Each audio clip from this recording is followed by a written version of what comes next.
আপনি জানেন যে আওয়ামী লীগের যারা আছেন তারা সবাই মনে করেন, অনেকেই মনে করেন যে এটা আপনাদের ক্রেডিট না। না, আওয়ামী লীগের সবাই মনে করেন মোটামুটি এটা আপনাদের ক্রেডিট না, দেশের লোকজন কোনো আন্দোলনের মধ্যে কোনো অংশগ্রহণ করে না, এটা দেশি বিদেশি ষড়যন্ত্র এক। আর দ্বিতীয় হচ্ছে সেনাবাহিনী বন্দুকের নল উল্টা দিকে ঘুরিয়ে দিয়েছিল বলে তাদের পতন হওয়া সম্ভব হয়েছে। এবং বিশেষ করে সেনাপ্রধানকে তারা দায়ী করেন যে সেনাপ্রধানের বেইমানির কারণেই, কোট আনকোট বেইমানির কারণেই আসলে তাকে দেশ ছেড়ে চলে যেতে হয়েছে বা আওয়ামী লীগ সরকারের পতন হয়েছে। কিন্তু সেই সেনা প্রধানের ব্যাপারে আপনার বক্তব্য, যেমন আপনি বলেছিলেন যে বুকে পাথর জমা রেখে তিনি ডক্টর মোহাম্মদ ইউনূসকে আসতে বলেছিলেন, বা সেনা প্রধান ওয়াকার সাহেবকে সরানোর ক্ষেত্রে আপনাদের সাবেক সহযোদ্ধা বর্তমানে এনসিপির নেতা জনাব হাসনাত আব্দুল্লাহর কিছু কথা, সেই সবগুলি বিষয় আপনার সাথে সেনাবাহিনীর সম্পর্ক বা সরকারের সাথে সেনাবাহিনীর সম্পর্ক খারাপ করেছে কিনা, বা সরকারের সাথে সেনাবাহিনীর সম্পর্ক আলাদা কোনো কিছু কিনা, নাকি সেনাবাহিনী একটা ডিসিপ্লিন, মানে এটা একটু আপনার কাছে একটু জানতে চাই। বিশেষ করে আপনার বক্তব্যের পরে এটা এরকম মনে হয়েছে কিনা ডক্টর মোহাম্মদ ইউনূস হয়তো সেনাপ্রধানকে এখন থেকে খারাপ ভাবতে শুরু করলেন যে উনি যেহেতু আমাকে জানি নাই তাহলে আমিও ওনাকে চাই না, ব্যাপারটা এরকম হয়েছে কিনা?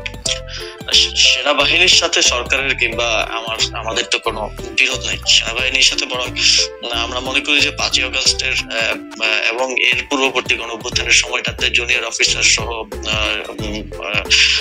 যারা আছেন তাদের একটা চাপ ছিল যে তারা কোনোভাবেই গুলি করবেন না। সেটা বিভিন্ন মাধ্যমে আমরা দেখেছি, দরবারের মিটিং এর ইনফরমেশন লিক হয়েছে, সেখানে আমরা দেখেছি। তো তাদের এই অবদানকে অবশ্যই আমরা স্বীকার করি। তবে কিছু একটা জায়গায় আমার মনে হয় যে জায়গাটায় কনফ্লিক্ট, সেটা হচ্ছে আওয়ামী লীগের প্রশ্নে, যেটা আমাদের যেই সরকার গঠনের উদ্দেশ্যে 6 তারিখ বঙ্গভবনে যে বৈঠক হয় 3 বাহিনী প্রধান এবং রাষ্ট্রপতির সাথে, সে সময়কার আমি আগে একটু বলে নিই, কারণ এর আগে যখন কথা বলছি সবাই অনেকে বলতেছিল যে আমার শপথ ভঙ্গ হয়েছে। আমার শপথ গ্রহণ হয়েছে 8ই আগস্ট। 8ই আগস্টের পূর্বের যে কোনো সময়কার বক্তব্য আমার শপথের মধ্যে ইনক্লুডেড হবে না। 8ই আগস্টের পরবর্তী যদি কোনো আমি রাষ্ট্রীয় গোপন তথ্য পাবলিক করি, তার সেক্ষেত্রে আমার শপথ ভঙ্গ হতে পারে। তো গোপনীয়তা শপথ ভঙ্গ হওয়ার বিষয়টা অনেকে বলেছে। তো সেই মিটিংটা ছিল 6ই আগস্ট, সরকার গঠন প্রক্রিয়া আমরা যখন ইয়েতে আলোচনা করি। তো সেখানেই এটা আমি আমার আগের বক্তব্য বলেছি যে সেখানে এই কথাটা এসেছিল যে সেনাপ্রধান বলেছিলেন যে দেশের 30-40% মানুষ তো আওয়ামী লীগকে সাপোর্ট করে। তো যে অন্তর্বর্তীকালীন সরকার আসবে সেটা তো সবার কাছে গ্রহণযোগ্য হইতে হবে। তো আওয়ামী লীগের সেই 30-40% মানুষ তো ডক্টর মোহাম্মদ ইউনূসকে হেট করেন। তো এটা নিয়ে আমাদের 3-4 ঘন্টার মতো প্রায় এই টপিক সহ আরো প্রাসঙ্গিক অন্যান্য টপিক ছিল, বাট এটাই ছিল মূল টপিক। 4 ঘন্টার মতো সম্ভবত বৈঠক হয়েছিল। সেখানে আমরা 4 জন ছিলাম। বাইরে ছিলেন তখন আসিফ নজরুল স্যার ছিলেন, তানজিমউদ্দিন স্যার ছিলেন ঢাকা বিশ্ববিদ্যালয়ের, আরো সমন্বয়করা ছিলেন। ভেতরে আমরা 4 জন ছিলাম, আমি, নাসিরউদ্দিন পাটোয়ারি ভাই, মাহফুজ আলম ভাই আর নাহিদ ইসলাম। তো তখন মূল আলোচনার বিষয়বস্তু ছিল এটাই। এবং আমি তো আমার আগের সাক্ষাৎকারে বলেছি যে, এবং আমি এটা নিজের থেকে বানিয়ে বলিনি যে বুকে পাথর চাপা দিয়ে মেনে নিলাম, এটা আমি ওনার বক্তব্যকে কোট করেছি। এবং এই বিষয়ে আমার জানা মতে কোনো রিবাটাল বা এরকম কিছু তো আসে নাই। তো সেই জায়গা থেকে আমার জায়গা থেকে আমার মনে হয়েছে যে আওয়ামী লীগ এর প্রতি সিম্প্যাথি থাকাটা এবং আওয়ামী লীগকে ফিরে আনার কিংবা নানা, যেমন এখন একটা কথা শুনতে পাওয়া যায় যে জাতীয় পার্টিকে প্রধান বিরোধী দল করার জন্য একটা তোড়জোড় চলতেছে। এই যে মেকানিজম করে যে মানুষের ম্যান্ডেট কে ইয়ে করা, ম্যানিপুলেট করার একটা প্রক্রিয়া। এবং এই যে আমি যতদূর জানি যে যারা ডামি এমপি ছিল, তারপর আওয়ামী লীগের যারা সাপোজ যাদের ইমেজ অতটা খারাপ না, তাদেরকে জাতীয় পার্টি থেকে ইলেকশন করানোর একটা পরিকল্পনা চলছে। এই ধরনের উদ্যোগ বা এই ধরনের বিষয়গুলোর কারণেই কিন্তু আমি ব্যক্তিগতভাবে এবং সরকারেরও বিভিন্ন অংশ এই বিষয়টা নিয়ে হয়তো স্কেপটিক্যাল থাকতে পারে। এবং সেটা কতটুকু আসলে যেটা বলছেন যে স্যারের সাথে সম্পর্ক খারাপ, এটা আমি কখনো দেখি নাই। স্যার সবসময় সবাইকে ওন করে সবাইকে সাথে নিয়ে আসলে কাজ করতে চান। এবং মূলত 5ই আগস্টের পরে এত বড় একটা অভ্যুত্থান বিপ্লবের পরে বাংলাদেশে যে পরিস্থিতি খারাপের দিকে যায় নাই, দেশটা যে একটা গৃহযুদ্ধের দিকে যায় নাই, বড় আস্তে আস্তে আরো স্টেবিলিটির দিকে আসছে, এটা মূলত স্যারের এই সবাইকে অ্যাকোমোডেট করে কাজ করার মানসিকতার কারণেই সম্ভব হয়েছে। আমি এই জায়গাটায় যদি আপনাকে একটু বলি, যে কারণ এগুলি খুবই গুরুত্বপূর্ণ প্রসঙ্গটা হচ্ছে এরকম যে ধরেন আপনি বলছিলেন যে মেকানিজম করে কোনো কিছুর একটা ম্যান্ডেট আদায় করা, যেমন আপনি এখন জাতীয় পার্টির কথা বললেন যে জাতীয় পার্টিকে প্রধান বিরোধী দল বানানোর একটা মেকানিজমের কথা শোনা যাচ্ছে। আমরা কিন্তু বিভিন্নভাবে শুনতে পাচ্ছি যে সরকারের ভিতরে আরেকটা সরকার আছে। আমরা এরকমও শুনতে পাচ্ছি যে গোয়েন্দা সংস্থাগুলি যারা শেখ হাসিনার সময়ে অ্যাক্টিভ ছিলেন তারা এখনো অ্যাক্টিভ আছেন, বিশেষ করে ডিজিএফআই এর কথা বলা হয়। কিন্তু আমরা তো দেখি ডিজিএফআই তো সরকার প্রধানকে রিপোর্ট করে, সেনা প্রধানকে না। মানে ডক্টর মোহাম্মদ ইউনূসের আন্ডারে ডিজিএফআই। তাহলে এই ব্যাপারটা আসলে কেমন? মানে যদি কেউ মেকানিজমটা করে থাকেন, এটা কি আপনারা সরকার থেকে করতেছেন নাকি সামরিক বাহিনী বা অন্য কোনো একটা সরকার যাদের আমরা চিনি না তারা করতেছেন? আপনি কি এইটা একটু অন পেপার তো অনেক কিছুই থাকে, কিন্তু বাস্তব প্রয়োগের ক্ষেত্রে সেটার বাস্তবায়ন বা সেটার প্রক্রিয়াটা অনেক সময় অনেক ভিন্ন রকম হয়ে যায়। আসলে 5ই আগস্টের পরে এখানে শেখ হাসিনা থাকা অবস্থায় যেমন ক্ষমতার কেন্দ্র ছিল শেখ হাসিনা এবং আওয়ামী লীগ রাজনৈতিক দল হিসেবে, 5ই আগস্টের পরে তো ক্ষমতার কেন্দ্রগুলো অনেক দিকে ভাগ হয়ে গেছে। এখন তো সরকার একমাত্র ক্ষমতার কেন্দ্র না, যেটা আমি মনে করি যে এই ঘটনার প্রভাবে অনেকের অনেক ভুল ছিল এবং সেই ভুলগুলোর জন্যই দেখা গেছে যে এই ক্ষমতার এই কেন্দ্র বিভাজিত হয়েছে। রাজনৈতিক দলগুলো একটা এখন ক্ষমতার কেন্দ্রে আছে, কারণ হচ্ছে সরকারের যে কোনো পলিসি ডিসিশন, বিগ ডিসিশন রাজনৈতিক দলগুলোকে ছাড়া নেওয়া যাচ্ছে না, তাদের সাথে বোঝাপড়ার ভিত্তিতে, ঐকমত্যের ভিত্তিতে নিতে হচ্ছে। এখানে মিলিটারি একটা ক্ষমতার কেন্দ্র হয়ে উঠেছে 5ই আগস্টের পরে, যেটা 5ই আগস্টে আমাদের রাজনৈতিক দলগুলো সেই ম্যান্ডেটটা ক্যান্টনমেন্টে গিয়ে দিয়েছেন বলে আমি মনে করি। এবং এই কমপ্লেক্স সিচুয়েশনের কারণে যে এই যে অন পেপার যেরকম আছে যে ডিজিএফআই প্রধান উপদেষ্টাকে রিপোর্ট করবে কিংবা যেটা যেভাবে চলা উচিত অন পেপার সেটা সেভাবে তার আসলে চলছে না। তো এই সবকিছু মিলে সরকারের ভিতরে, একটা সরকার না, সরকারের ভিতরে এটা সব সরকারের ভিতরেই থাকে, নানা ধরনের মানুষ থাকে। একটা পলিটিক্যাল গভর্নমেন্ট আসলেও তো আমরা বলি যে এখানে ভারতপন্থীরা আছে, এখানে পাকিস্তানপন্থীরা আছে, এখানে অমুক হচ্ছে আমেরিকাপন্থী। তো এই সরকারটা তো আসলে কোনো ইউনিফাইড জিনিস না, এটা তো এক জায়গা থেকে আসে না। এই সরকারের যদি 20 জন লোক থেকে 20 জন লোক 20টা জায়গা থেকে আসছে, তো সেই জায়গা থেকে ওই ক্ষমতার কেন্দ্রটা আসলে এক জায়গায় নেই, সেটা বিভিন্ন ইয়া থেকে মোবিলাইজ হয়। তো অন পেপার যেটা যেভাবে আছে সেটা সেভাবে চলা একটু মুশকিল এই সময়ে। আমার মনে হয় যে আপনি অনেকগুলি গুরুত্বপূর্ণ বিষয়ে আসলে যতটুকু আপনার পক্ষে বলা সম্ভব একটি সাংবিধানিক পদে থেকে সেরকমই আপনি বলছেন। কিন্তু আমাদের জন্য যদি একটু আপনি পরিষ্কার করতেন, যেমন রাজনৈতিক দলগুলোকে এখন আপনি ক্ষমতার কেন্দ্র বলতেছেন সরকার অনেকগুলি সিদ্ধান্ত আসলে রাজনৈতিক দলগুলোর বাইরে নিতে পারছে না, সেনাবাহিনীকেও আপনি একটা ক্ষমতার কেন্দ্র বলছেন। আমরা কি এরকম বলতে পারি যে এরকম আমরা আসলে, মানে আমার কানে যেরকম কথা আসে সেটা হচ্ছে যে এখন বাংলাদেশ সরকারের অর্থাৎ আপনাদের সকল সিদ্ধান্ত নিয়ন্ত্রণ করছে বিএনপি?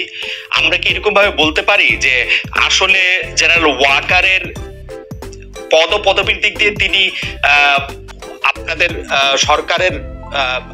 সরকারকে রিপোর্ট করার কথা থাকলেও কাগজে কলমে অনেক ক্ষেত্রে তিনি একটি পক্ষ হয়েছেন? আপনি কি এরকমটাই বলছেন? বা আপনি যদি এই ব্যাপারটা একটু ব্যাখ্যা করতেন যে রাজনৈতিক দল বলতে কি শুধু আপনি বিএনপি কে বোঝাচ্ছেন নাকি জামাত বা এনসিপি কে বোঝাচ্ছেন?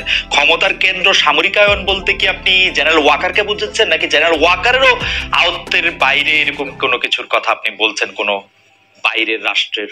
আমি আমি আমি এখানকার মানে ক্ষমতার কেন্দ্র বলতে নির্দিষ্ট রাজনৈতিক দল না বলে আমি এখানে পলিটিক্যাল এস্টাবলিশমেন্ট যেটা আছে এস্টাবলিশমেন্ট আকারে বলি। যেমন মনে করেন যে যদি উদাহরণ দিই যে স্থানীয় সরকার নির্বাচন, আমি তো স্থানীয় সরকার মন্ত্রণালয়ের দায়িত্বে। স্থানীয় সরকার নির্বাচনের সিদ্ধান্ত আমি নিতে পারি নাই, আমি না শুধু আমার সরকারও নিতে পারে নাই, কারণ এখানে রাজনৈতিক দলগুলোর এখন ঐকমত্য কমিশনে যে আলোচনা হয়েছে সেখানে স্থানীয় সরকার নির্বাচন নিয়ে যে আলোচনা হয়েছে সেখানে আমার জানা মতে বিএনপি এবং তাদের কয়েকটা সহযোগী দল ছাড়া বাকি সবাই স্থানীয় সরকার নির্বাচনের বিষয়ে একমত ছিল। এবং আমিও চেষ্টা করেছি যে অন্ততপক্ষে, কারণ দিন শেষে নাগরিক সেবা থেকে শুরু করে উন্নয়ন কার্যক্রম যে ব্যাহত হচ্ছে এবং মানুষ যে প্রতিনিয়ত তার একটা আইডি কার্ড বানাইতে গেলে বা একটা জন্ম নিবন্ধন, মৃত্যু নিবন্ধন, ওয়ারিশ সনদ, এই প্রত্যেকটা কাজ তো লোকাল গভর্নমেন্টের থেকে হয়, এগুলোতে যে ব্যাহত হচ্ছে এটার দায়টা তো আমার উপরে আসে যেহেতু আমি দায়িত্বে আছি। তো কিন্তু যখন সিদ্ধান্ত গ্রহণ প্রক্রিয়া এটা চলে যায় তখন তো এটা বিভিন্ন এই যে ক্ষমতার যে কেন্দ্রগুলোর কথা আমি বললাম সেখানে তো গিয়ে হচ্ছে আটকে যাচ্ছে। তো এখানে আমি কোনো নির্দিষ্ট দলের কথা না বলে পলিটিক্যাল স্টাবলিশমেন্টের কথা বলি এবং কোনো নির্দিষ্ট ব্যক্তির কথা না বলে মিলিটারি স্টাবলিশমেন্টের কথা বলি, যেটা গত 15 বছরে 16 বছরে তৈরি করে যাওয়া হয়েছে। এবং আমি মনে করি যে শুধু এই সরকার না, এই সরকার তো অপেক্ষাকৃত একটা দুর্বল সরকার হিসেবে পরিচিত, এই সরকার না, যে পরবর্তী পলিটিক্যাল গভর্নমেন্ট আসলো তাদের এই যে আওয়ামী যে এস্টাবলিশমেন্ট বিভিন্ন জায়গায় রয়ে গেছে এইটার জন্য ভুগতে হবে, একটা দীর্ঘ সময় তাদেরকেও ভুগতে হবে এবং এইটা সেটেল করাটা খুবই টাফ জব হবে পরবর্তী যে কোনো সরকারের জন্য। আপনি কি করে উপদেষ্টা হলেন? মানে আমি প্রশ্নটা এরকম করে করি, আপনার নাম উপদেষ্টা হিসাবে কে প্রস্তাব করলো বা কিভাবে আপনি উপদেষ্টা পরিষদে গেলেন? 5 আগস্টের পর যখন সরকার গঠন প্রক্রিয়া চলছিল 5 থেকে 8 আগস্ট এই সময়টাতে, 5 আগস্টে আমরা সবাই একটা জায়গায় তো একমত ছিলাম যে প্রধান উপদেষ্টা হবেন ডক্টর মোহাম্মদ ইউনূস, কিন্তু বাকিদের বিষয়টা ঠিক ছিল না। তবে আমাদের কিংবা তখনকার যারা সমন্বয়ক সবার একটা এক্সপিরিয়েন্স হচ্ছে, দেখা গেছে আমাদের 69-এর গণঅভ্যুত্থানে ছাত্রদের অবদান আছে, 90-এর গণঅভ্যুত্থানে ছাত্রদের গুরুত্বপূর্ণ অবদান আছে, তারা জীবন দিয়েছে, কিন্তু পরবর্তীতে দেশ গঠন প্রক্রিয়া বা সেটাতে ছাত্রদের অংশীদারিত্ব না থাকার কারণে দেখা গেছে যে ছাত্রদের ভাগ্যের আসলে কোনো পরিবর্তন হয় নাই। আর একটা বিষয় ছিল, সেটা হচ্ছে গণঅভ্যুত্থানের পরে আমরা যখন উপদেষ্টাদের তালিকা নিজেরাও করছিলাম, আরো বিভিন্ন জায়গা থেকে স্টেক হোল্ডারদের থেকে নিচ্ছিলাম তালিকা, তো দেখে আমাদেরও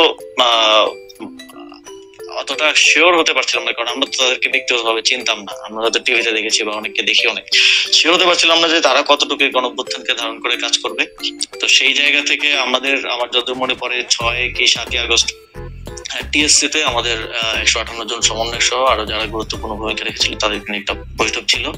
তো ওই বৈঠকেই মোটামুটি সবাই প্রস্তাব করে যে আমাদের মধ্য থেকে ছাত্রদের মধ্য থেকে উপদেষ্টা পরিষদে যাওয়া উচিত।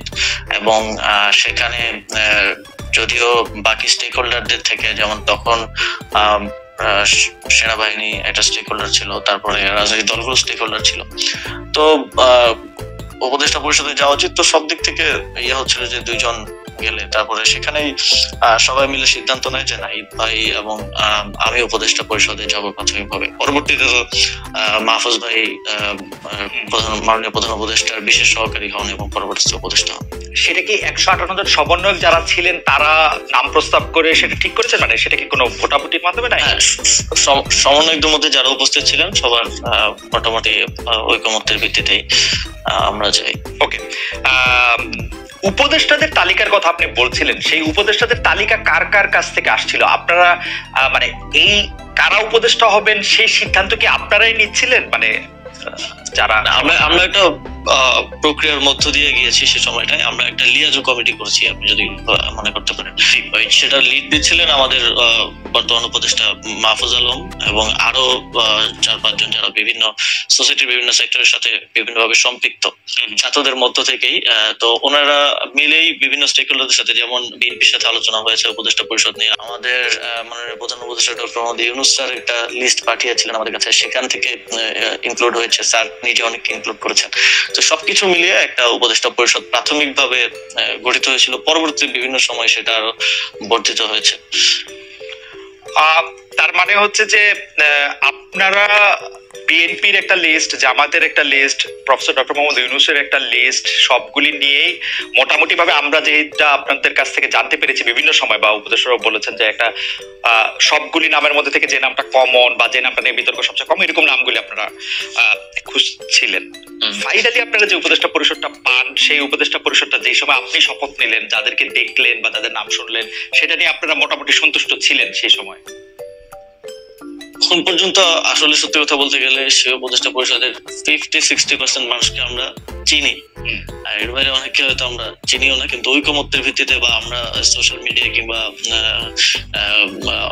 গুগল ঘেটে দেখেছি যে তাদের প্রোফাইল কিরকম, যেমন এমন অনেকের নাম আসছে যাদের প্রোফাইল বা ব্যাকগ্রাউন্ড একটু প্রবলেমেটিক, তো আমরা বিভিন্ন জন থেকে খোঁজ নিয়ে তাদের নাম বাদও দিতে হয়েছে। আবার এমন নাম আসছে যেটা হয়তো বিএনপির পছন্দ হয়নি বা এর খুবই রিজিড পজিশন ছিল, সেটাও বাদ দেওয়া হয়েছে। তো এইভাবে একটা সর্বজন গ্রহণযোগ্য একটা উপদেষ্টা পরিষদ বানানোটাই, যাতে করে সবার একটা ইয়ে থাকে, এটাই ছিল উদ্দেশ্য এবং শেষ পর্যন্ত সেটা হয়েছে। মূলত এটা কোঅর্ডিনেট করেছিল মাহফুজ ভাই, যে লিয়াজু কমিটি হয়েছিল তারাই, কারণ আমাদেরকে আবার অনেকগুলো যারা নেতৃত্বে ছিলেন তাদের অনেকগুলো দিকে আসলে মেনটেন করতে হচ্ছিল। তো আমরা দেখেছি, আমরা অবগত ছিলাম, বাট পুরো জিনিসটা প্রক্রিয়াটা মাহফুজ ভাই সব ইয়ে করেছিলেন। আমি আবার একটু জুলাই আন্দোলনের প্রসঙ্গে একটু আসি। আপনি জুলাই আন্দোলন নিয়ে আপনি বই লিখেছেন, কলাম লিখেছেন পত্রপত্রিকায়, কিন্তু আমরা যেটি দেখতে পাচ্ছি যে এই আন্দোলনে কার কৃতিত্ব কত বেশি সেটি নিয়ে এখন মানে কয়েকদিন পর পর নতুন নতুন করে এটি আলোচনায় আসছে। সর্বশেষ জনাব নাহিদ ইসলাম, জনাব সাদিক কাইম, মানে তিনি সমন্বয়কে ছিলেন না বা এই জাতীয় কথায় দেখা গেছে যে শিবিরের সাথেও আসলে ছাত্রদের যে দল, রাজনৈতিক দল যারা যেটি গ্রহণ করেছেন, যে এনসিপির একটি দূরত্ব সৃষ্টি হয়েছে, এনসিপির দূরত্ব বিএনপির সঙ্গে সৃষ্টি হয়েছে, এনসিপির দূরত্ব নানা কারণে জামাতের সঙ্গেও সৃষ্টি হয়েছে, এইসব মিলে এইটাকে আপনি আসলে কিভাবে দেখেন? মানে জুলাই আন্দোলনের কৃতিত্ব নিয়ে বা বাটোয়ারা নিয়ে যে এই ব্যাপারটাকে আসলে আপনি কিভাবে দেখেন?